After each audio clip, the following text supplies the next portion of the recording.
23 Both spiritual and physical, because his body was struck down by Satan. However, Jesus laid the basis for spiritual salvation by securing the victorious foundation for his resurrection through the redemption by his blood on the cross. As a result, all believers since his resurrection have received the benefit of spiritual salvation, but not physical salvation. Salvation through redemption by the cross is spiritual salvation only. The original sin remains active in the flesh of even the most devout Christians, and is transmitted through the lineage to their descendants. The more fervent a believer's faith, the more fiercely he must fight against the sin within. Even Paul, the most devout among the apostles, lamented over his inability to prevent sin from infiltrating his flesh. For I delight in the law of God, in my inmost self. But I see in my members another law at war with the law of my mind, and making me captive to the law of sin which dwells in my members. Wretched man that I am, who will deliver me from this body of death?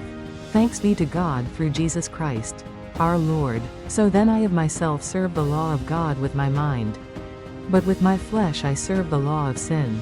Rom. 722-25. This statement contrasts the bliss Paul felt upon receiving spiritual salvation with the agony he felt because he was unable to achieve physical salvation.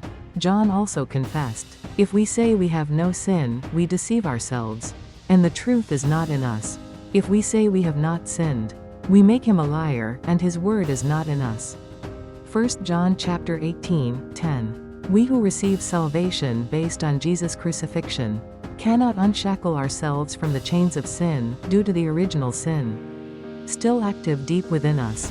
Therefore, to uproot the original sin, which he could not remove through the crucifixion, and to complete the work of physical salvation, Christ must come again on earth. Only then will the purpose of God's work of salvation be fulfilled, both spiritually and physically.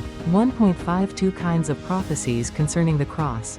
If Jesus' death on the cross were not predestined as necessary for the complete accomplishment of his purpose as the Messiah, why was it prophesied in Isaiah that he would suffer the ordeal of the cross?